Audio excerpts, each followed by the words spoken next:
Iowa is the 8th most affordable state in the US. But if you're thinking about moving here, there are some costs that you need to be aware of. If you're new to the channel, my name is Matt Fuelberth. I'm a real estate agent here in the Des Moines Metro.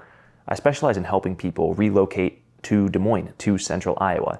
And so if that is you, if you are considering a move here, if it's even anywhere in the realm of possibility, you have questions, or you just want to talk through the process or get some advice from someone who does this all the time, I would be so glad to help you. My number is going to be up on the screen. Give me a call, shoot me a text any time of the day. I would love to get to meet you. That's why I do this channel.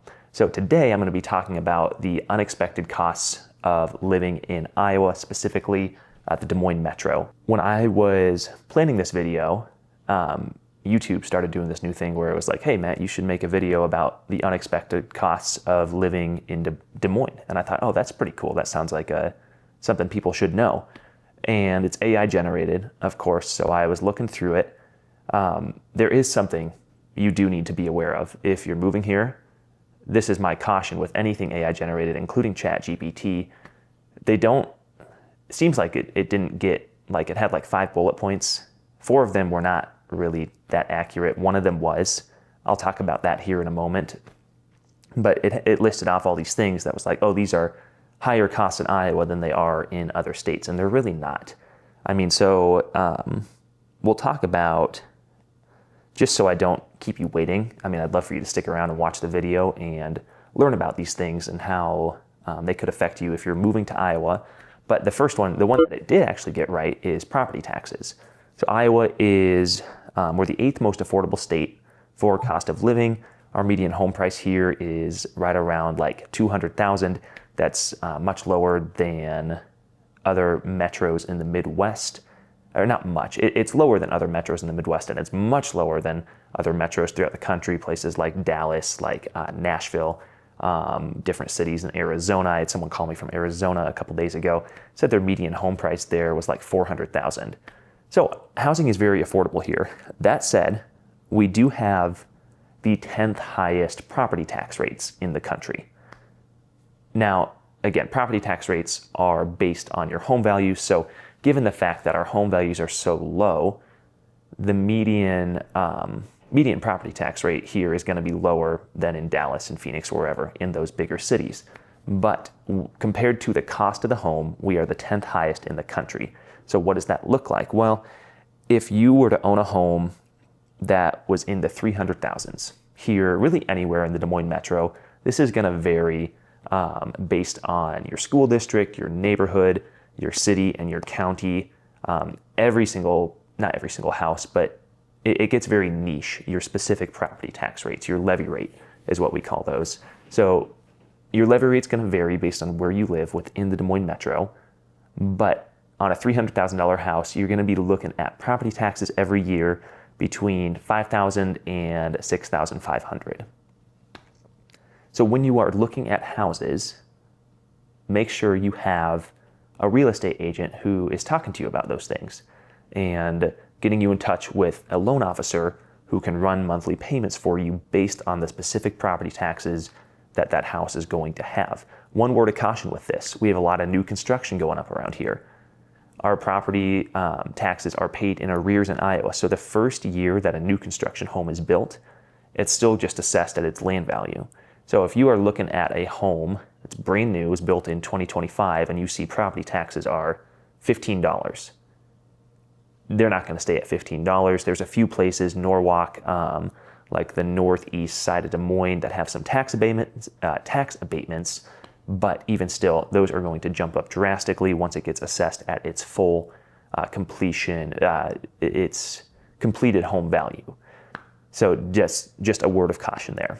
All right, and then the next unexpected cost that the YouTube AI model said that people moving to Iowa need to be aware of is homeowners insurance. And I will say, homeowners insurance, it's gone up 15%. From 2023 to 2024, on average, premiums in Iowa increased by 15%. There's a lot of reasons why. We had some really bad storms here over the last 5 years.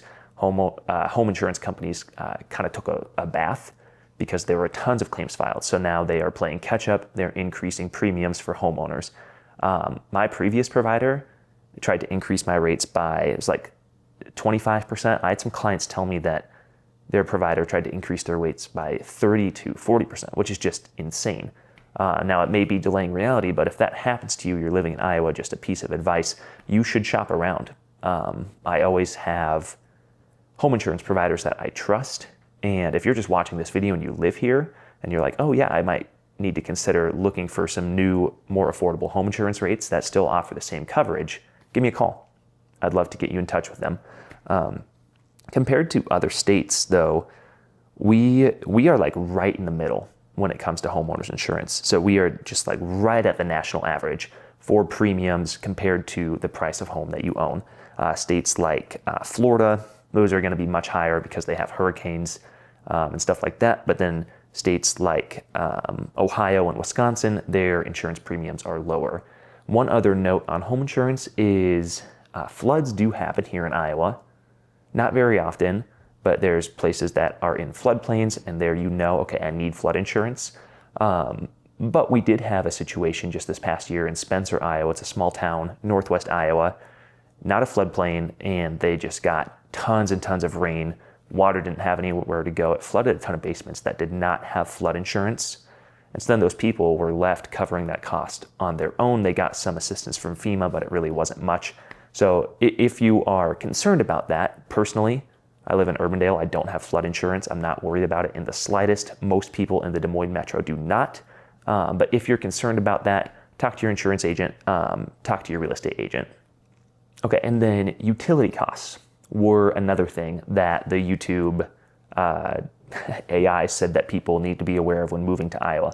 This is another one where you should actually have someone like a real person that you can trust who's giving you this information. Even some of those sites like, I don't know, Niche or US World and News Report, I don't know if I'm saying that right.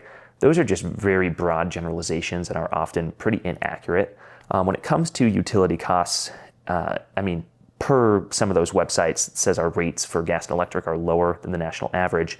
But I really can't tell you how Iowa compares to other states specifically because I don't know what someone is paying for utilities for a 1,600 square foot house in Phoenix, Arizona. Now, if that's you, if you live in Phoenix or if you live in another state, please share in the comments below what you pay for gas and electric and what you pay for water. That'd be awesome. That'd be very insightful into this specific topic. I can tell you that for me, I live in a 1,500 square foot, 2-story home in Urbandale. And we spend roughly $170 a month on gas and electric. And that's for our furnace, that's for our air conditioner. And then we spend about $70 a month on water. One cost to be aware of here is, we have some pretty extreme weather swings, hot in the summer, cold in the winter. That can put some strain on our HVAC system. So you do need to budget for a new HVAC system every 15 to 20 years and a couple $100 every year to get it tuned up and serviced. But I wouldn't say that we have drastically different utility costs than anywhere else. And that's all I've got for today. If you have any questions on any of this, my phone number is on the screen again.